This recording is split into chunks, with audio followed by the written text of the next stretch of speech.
우리에게 주신 말씀에 근거하여 성경의 행간에서 읽어낸 군주론이라는 제목을 가지고 우리가 함께 생각하는 시간을 갖도록 하겠습니다.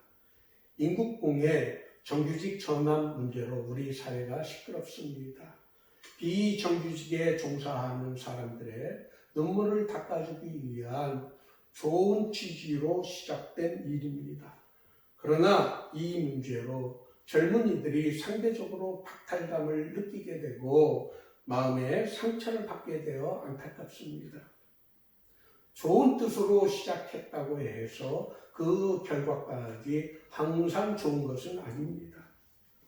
선한 의도로 시작된 정책이 도리어 사람을 어렵게 만드는 경우가 비일비재합니다. The road to hell is paved with good intention. 지옥으로 가는 길은 착한 의도로 포장되었다라는 영국 속담입니다. 이 속담이 우리 사회에서 일어나고 있는 현상을 잘 설명해 줍니다.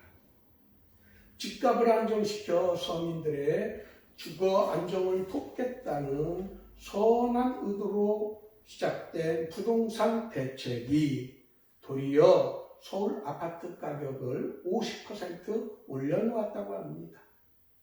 집 없는 서민에게는 내 집 마련이라는 간절한 꿈을 빼앗는 지옥으로 만든 것입니다. 비정규직 안정을 위해서 계약 기간을 1년에서 2년으로 늘리고 2년 뒤에는 정규직으로 전환시켜야 한다는 법을 만들었습니다. 그랬더니 도리어 그 법이 비정규직 종사자들을 더욱 힘들게 만들고 있다고 합니다. 영국 이 속담이 쫙 들어맞는 경우입니다. 정치권이 이념과 이상에 치우치기보다는 현실을 제대로 파악하고 현실에서 적용될 수 있는 정책을 수행해야 하는 이유가 바로 여기에 있는 것입니다. 지난 주일에는 아담 스미스의 북부론을 통해서 우리가 함께 생각해 보았습니다. 이번 주일부터 마키아벨리의 군주론을 비교하여 21세기에도 통용될 수 있는 군주의 품성과 자격이 무엇인지 또 성경은 어떻게 그것에 대해서 가르쳐주고 있는지 몇 주일 동안 함께 공부하도록 하겠습니다. 군주론을 쓴 마키아벨리처럼 사람들의 호불호가 갈리는 사람도 없습니다. 어떤 이는 그가 인간의 본성을 정확하게 꿰뚫고 있어 가장 현실적인 대안을 제시한 뛰어난 인물이라고 평가합니다. 그러나 다른 어떤 이들은 그가 권모술수에만 능한 사람이라고 평가철하합니다. 그에 대한 평가는 사람마다 다르겠지만 그의 제안은 21세기에도 여전히 유용한 점이 있습니다. 정치권에는 권력을 찾기 전에는 꽤 괜찮은 사람이었는데 권력을 잡은 후에는 전혀 다른 인물처럼 변하는 일이 많다고 합니다. 왜 그럴까요? 마키아벨리는 인간이란 너무 자기 자신과 자신의 활동에 만족하고 자기 기만에 쉽게 빠지기 때문에 아첨이라는 질병으로부터 자신을 보호하기란 지극히 어렵다고 하였습니다. 정확한 지적이 아닐 수 없습니다.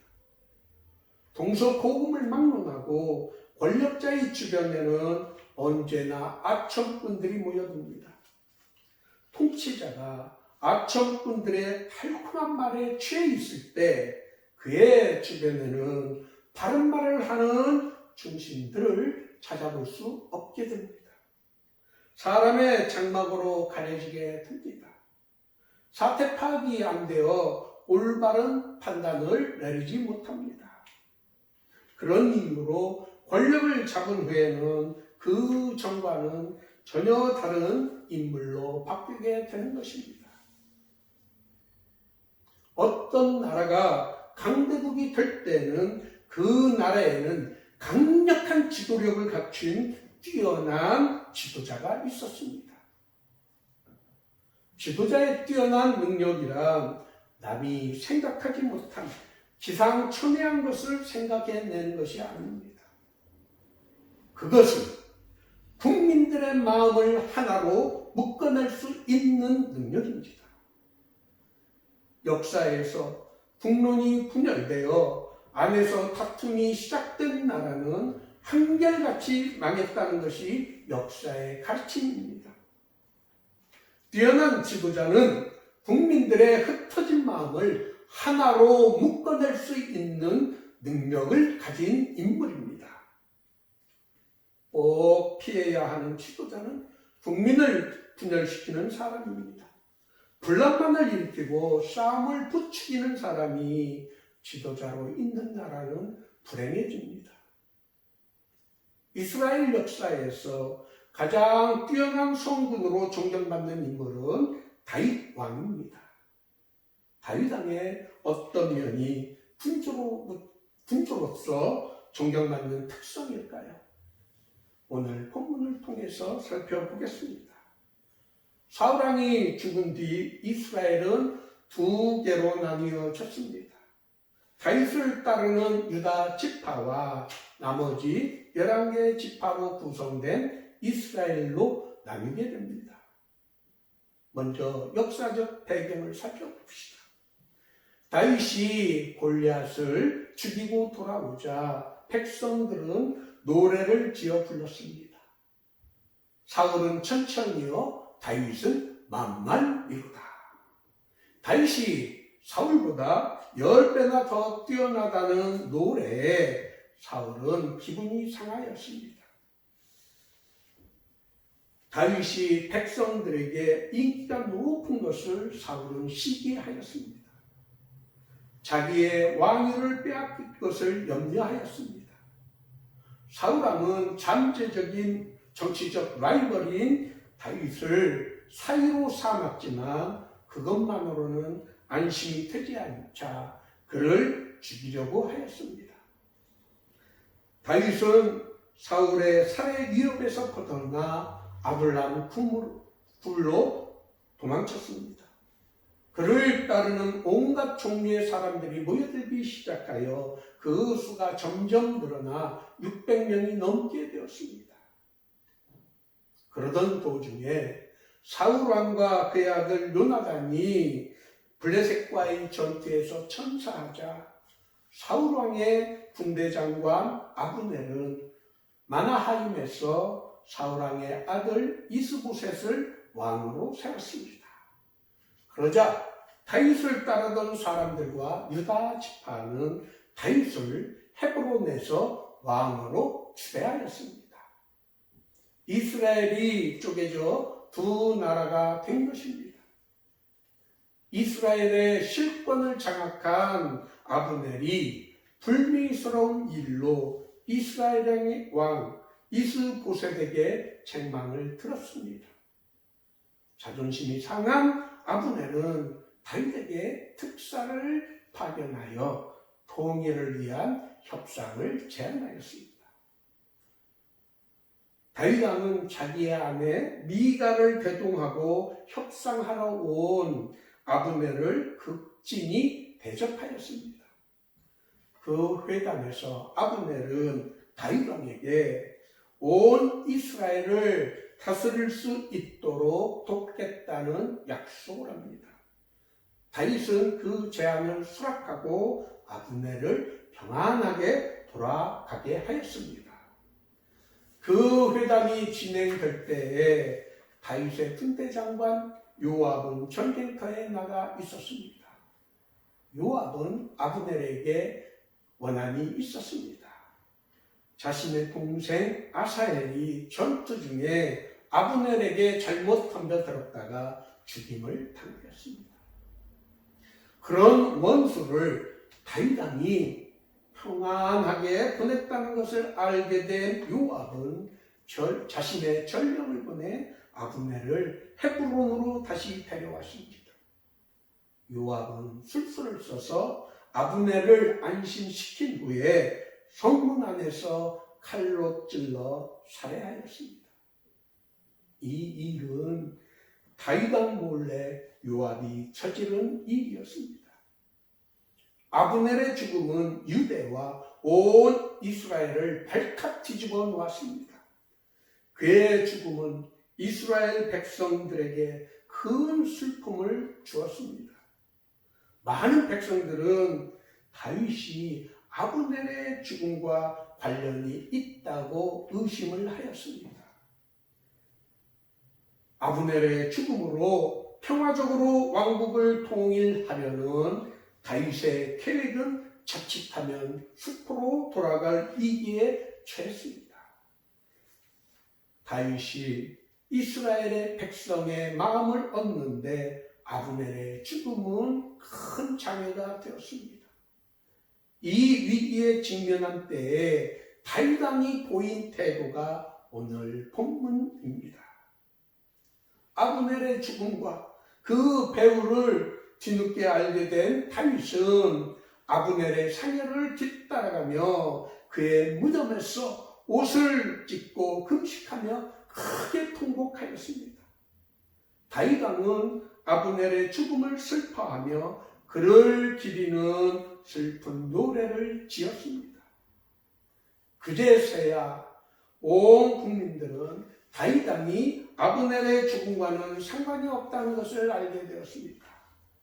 아브넬의 무덤에서 그의 죽음을 슬퍼하는 다윗 왕의 꾸밈이 없는 진정성을 보고 온 백성이 보고 기뻐하며 왕이 무슨 일을 하든지 무리가 다 기뻐하고 그날에야 온 백성과 온 이스라엘이 아브넬을 죽인 것이 왕이 한 짓이 아닌 줄 알게 되었다라고 성경은 기록하고 있습니다. 아브넬의 죽음을 슬퍼하는 다윗의 진심이 백성들의 다친 마음의 문을 열리게 한 것입니다. 다윗은 위기를 도리어 기회로 바꾸어 놓은 것입니다. 이처럼 위대한 지도자란 위기를 위기로만 보는 것이 아니라 위기를 기회로 만들 수 있는 인물입니다. 여기에서 우리는 다윗 왕의 위대성을 발견하게 됩니다. 다윗 왕은 백성을 자신의 통치 대상으로만 여기지 아니하였습니다. 다윗은 백성들의 마음을 얻지 못한다면 그 어떤 일도 할 수 없다는 것을 깨달은 것입니다. 통치자는 백성들의 마음을 얻는 일을 국정에서 최고 우선순위에 두어야 합니다. 마키아벨리도 이 점을 강조하였습니다.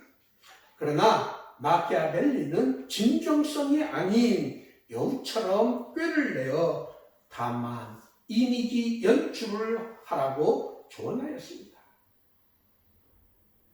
다윗 왕의 인간적 됨됨이를 알 수 있는 성경 구절이 있습니다.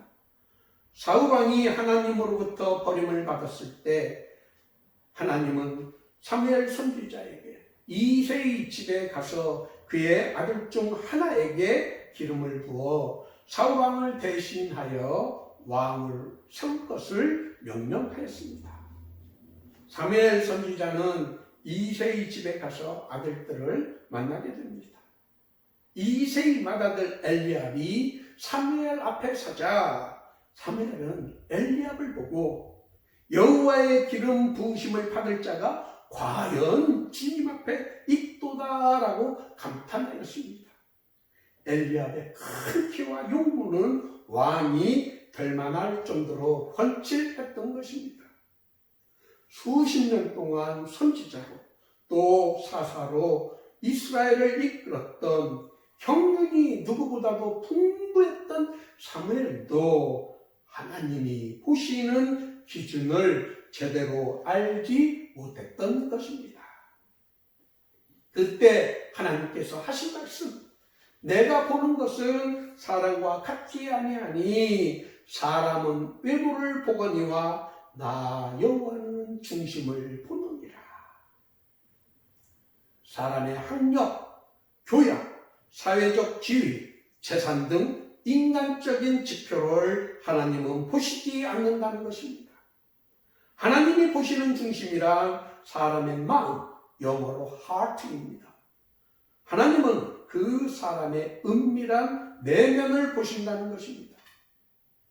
사람을 보는 하나님의 기준에 합격한 인물이 바로 다윗이었습니다. 바울 사도는 다윗에 대하여 설명하기를 내가 이새의 아들 다윗을 만나니 내 마음에 맞는 사람이라. 내 뜻을 다 이루리라 라고 하였습니다. 이 말씀은 성경적 기준으로 왕, 군주가 될 수 있는 자격이 무엇인지를 가르쳐 줍니다. 하나님의 마음에 맞는 사람만이 하나님의 백성을 다스릴 진정한 지도자라는 것을 우리들에게 가르쳐 줍니다. 비록 우리가 인간의 평가 기준으로 볼 때 미흡할지 몰라도 우리의 중심을 보시는 하나님의 마음에 맞기만 한다면 인간적 약점은 아무런 문제가 되지 않습니다. 저는 하나님의 말씀인 성경을 믿기 때문에 꿈을 꿉니다. 사람의 기준으로는 제 자신이 한없이 부족하고 우리 모두의 교회가 작고 초라해 보일지 몰라도 하나님을 믿고 의지한다면 인간적인 약점은 문제가 되지 않습니다. 바울 사도의 오직 너희는 복음에 합당한 시민 노릇을 하라는 말씀을 우리가 실천하겠다고 결단만 한다면 우리의 꿈은 현실이 될 수 있습니다. 하나님을 향한 진정한 믿음이 우리 중심에 있다면 우리나라를 이끌고 나갈 지도자와 인재를 키우겠다는 우리 모두의 교회의 꿈은 현실이 됩니다. Dreams come true. 꿈은 이루어집니다. 사무엘이 다윗에게 기름을 부은 그날 이후로 다윗이 여호와의 영에 크게 감동하였습니다. 여호와의 영, The Spirit of the Lord가 함께하는 사람을 그 누가 이길 수 있겠습니까? 군기의 자격. 민주주의 시대에서는 정치 지도자의 덕목과 조건이 무엇인지를 우리는 성경의 행간의 의미에서 찾아 읽었습니다. 오늘 모두의 교회 예배에 참석하신 여러분 모두가 하나님의 이 약속을 굳게 믿고 우리의 중심을 보시는 하나님의 기준을 충족시킴으로 하나님께서 귀하게 쓴 지도자와 인재가 되시기를 예수님의 이름으로 축원합니다. 아멘.